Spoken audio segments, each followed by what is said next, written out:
ఎప్పుడు కనిపించినా ఎన్నిసార్లు కనిపించినా పొగడకుండా అడగకుండా ఉండలేకపోతున్నాం. మీరేమో 96లోనే ఆగిపోయారు ఏంటి సార్? ఇది 2026. సరే పొగడొద్దు, పొగిడితే తట్టుకోలేదు. Yes please. అందరికీ నమస్కారం. First of all Padmashri doctor నటకిరీటి రాజేంద్ర ప్రసాద్ గారికి కంగ్రాచులేషన్స్. ఎందుకంటే ఒక గర్వకారణం ఆయన ఆ ఇండస్ట్రీ. ఈరోజు ఈ సినిమా ఆయన సినిమానే, ఇది వెంకటేశ్వర స్వామి సినిమా. వెంకటేశ్వర స్వామి లేకపోతే ఈ సినిమా ఉండేది కాదు. ఎందుకంటే ఆయన సినిమానే, ఆయనకి ఆ క్యారెక్టర్ రావడం అనేది నిజంగా అదృష్టం. అది ఆయన ఇచ్చిన బ్లెస్సింగ్స్, వెంకటేశ్వర స్వామి ఇచ్చిన బ్లెస్సింగ్సే ఈరోజు రాజేంద్ర ప్రసాద్ గారు ఈ సినిమాలో చేయడం. ఈ సినిమాకి ఎంతో వెయిట్ వచ్చింది ఈ సినిమాకి ఆయన చేయడం అనేది. ఇక మిగతాది ఓకే, నేను లయ అందరూ ఉన్నాం, padding that is okay, no problem. But ఆయన చేయడం అనేది, ఆయన డెడికేటెడ్గా చేయడం అనేది ఈ సినిమాకు ఒక హైలైట్. అది డెఫినెట్గా మీరు థియేటర్లో చూస్తారు. ఇది ఏంటంటే పక్క మిడిల్ క్లాస్ ఫిలిం. ఆ మిడిల్ క్లాస్లో మన అందరూ తెలుసు, అందరూ మిడిల్ క్లాస్ నుంచి వచ్చినారు. ఇందాక ఆలి అన్నట్టుగా అందరూ మిడిల్ క్లాస్ నుంచి వచ్చిన వాళ్ళు. ఇప్పుడు ఈరోజు ఉన్న ప్రతి ధనవంతుడు కూడా అంతకుముందు వాళ్ళ నాన్న కానీ వాళ్ళ తాతలు కానీ వాళ్ళందరూ మిడిల్ క్లాస్ నుంచి వచ్చిన వాళ్ళు అయి ఉంటారు నాకు తెలిసి. సో ఒక మిడిల్ క్లాస్లో కష్టాలు ఎలా ఉంటాయి, పడే బాధలు ఏంటి, అవన్నీ ఒక ఎంటర్టైన్మెంట్ వేలో చెప్పడం అనేది ఒక గొప్ప కళ. అది నాగేశ్వరరెడ్డి గొప్పతనం.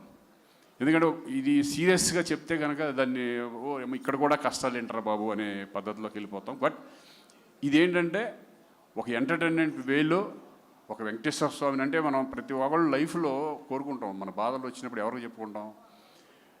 గుడికి వెళ్తాం, నా బాధలు తీర్చమంటాం, ఏదో ఒక కోరుకుంటాం. అది జరిగితే నీకు ఇది ఇస్తాను, ఏదో ఒక లంచం వేసేలాగా మనం ఇచ్చేస్తూ ఉంటాం.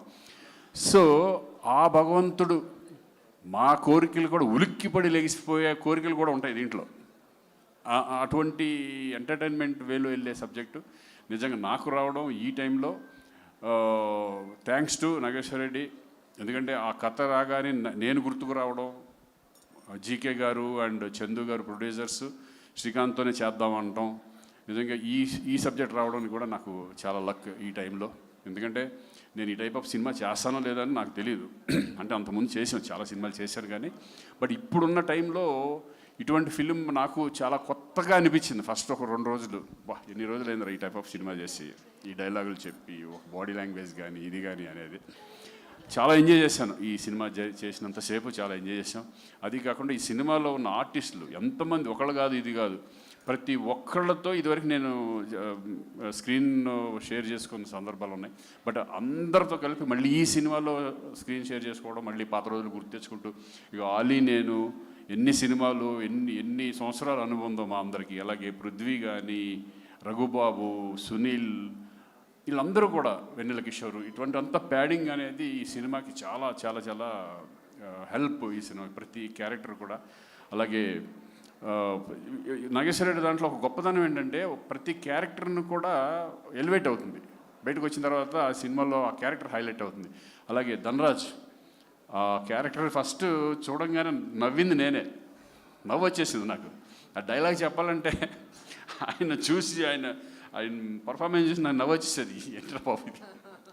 ఎందుకంటే మనం రామారావు గారిని, కైకాల సత్యనారాయణ గారిని, మోహన్ బాబు గారిని చూసిన తర్వాత నాకు తెలుసు, క్యారెక్టర్ తెలుసు, బట్ చూడగానే నవ్వు వచ్చేసేది నాకు. ఆ డైలాగ్లో కూడా చూడు 2 సార్లు వేసాం దెబ్బ నవ్వి. అంటే ఆ డైలాగులు కూడా అలాగ ఉన్నాయి. షుగర్ వచ్చిన ఏముడని, అది కాకుండా పక్కన దున్నపోతే అలా ఉంది అంటే దానికి కూడా షుగర్ వచ్చిన కాదన్నా, మజిల్ లాస్ అయింది. మీరు 7 కొండలు తిరిగి కిందకు వచ్చి పైకి వెళ్ళిన మజిల్ లాస్ అయింది. మీరు 7 కొండల వాడిని ఇక్కడ ఎవరో ఎముడని తిరుగుతున్నాడు అని చెప్తే మనకి బక్కేముడు బలిసినేముడు అని ఉండరు, ఒకడే ఎముడు. So funny. అంటే ఈ డైలాగ్స్ కూడా చాలా అద్భుతంగా, డైలాగ్స్ రత్నబాబు, డైమండ్ రత్నబాబు ఇక్కడ లేడనుకుంటా, చాలా అద్భుతంగా రాశారు డైలాగ్స్ కూడా. సరదాగా వెళ్ళిపోయింది ఈ సినిమా. ఎప్పుడు ఎలా చేసాము అనేది ఒక సరదాగా వెళ్ళిపోయాము. మేము వెయిటింగ్ ఈగర్లీ 17th ఈ సినిమా థియేటర్లో రిలీజ్ అవబోతుంది. అలాగే ఈ సినిమాకి అద్భుతంగా మన అంజీ, నాకు అంతకుముందు కూడా మేము కలిసి చేసాం.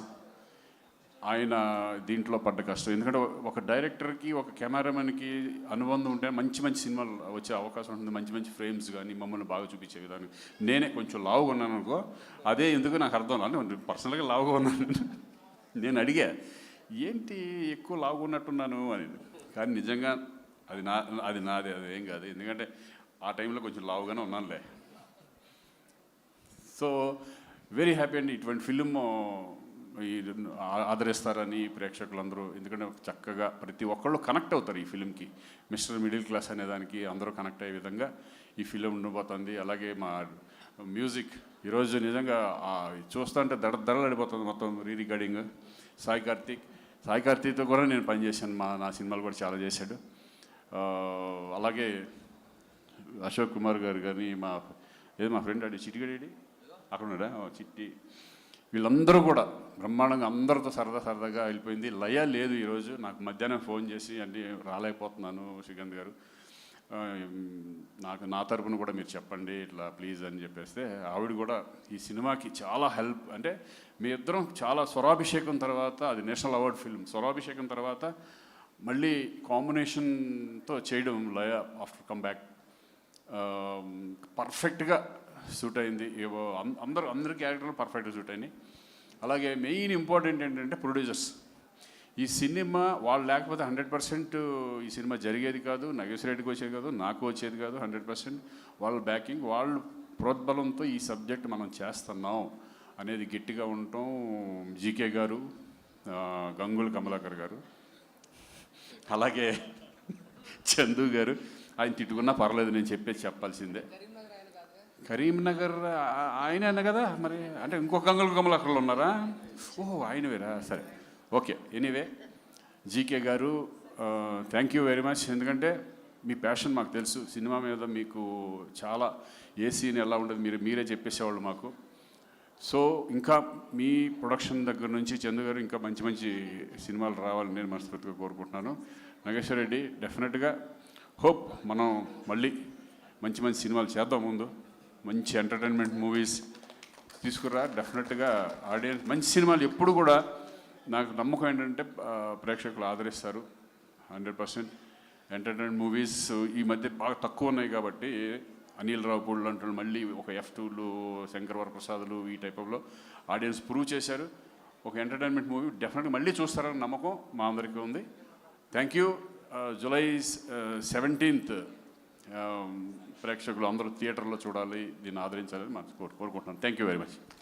Thank you so much Srikanth garu. Thank you Nageswara Reddy గారి మార్క్లో మీ టైమింగ్తో, మీ అందరి టైమింగ్తో మేమందరం బిగ్ ఫన్ని ఎంజాయ్ చేయడానికి రెడీ అయిపోయాము 17th July. Thank you so much. So మర్చిపోయాను, కరుణ గారు అదే ఒక చెల్లెలుగా నాకు, అంటే తను ఎప్పటి నుంచో ఒక చెల్లెలుగా నన్ను అన్న ఎప్పటి నుంచో అంటుంది. తను కూడా వండర్ఫుల్ ఆర్టిస్ట్. తను ఈ సినిమాలో ఒక చెల్లెలుగా చేయడం. అలాగే భూపాల్ ఒక బావ, ఏ బావో తెలియట్లేదు అది. ఆ బావ క్యారెక్టరేషన్ మా మిత్రుడు తమ్ముళ్ళు అంటాడు భూపాలు. వీళ్ళందరికీ కూడా థ్యాంక్ యూ వెరీ మచ్. అంతే కదరా, నిన్ను మర్చిపోలేదు కదరా. థ్యాంక్ యూ రా. 500 రూపాయలు ఇచ్చావు, చూద్దాం ఈ సినిమా ఏమవుద్దు అనేది. హిట్ కొట్టాలని మనస్ఫూర్తిగా కోరుకుందాం. ఆ వెంకటేశ్వరస్వామికి కుబేరుడు అప్పిచ్చినట్టు నీకు నేను ఇచ్చా. ఒరే ఇంకా జీవితాంతం నీకు అప్పులు నేను అప్పు తీస్తాను. ఒక పని చేస్తాను రోయ్, నువ్వు ఇచ్చింది నా దగ్గర పెట్టుకుంటా, ఇంకోటి తీసి నీకు ఇచ్చేస్తా చెల్లు. Thank you so much Srikanth garu. Thank you very much. So ఇప్పుడు బిగ్ ఫన్ అని ఉంది పోస్టర్ పైన.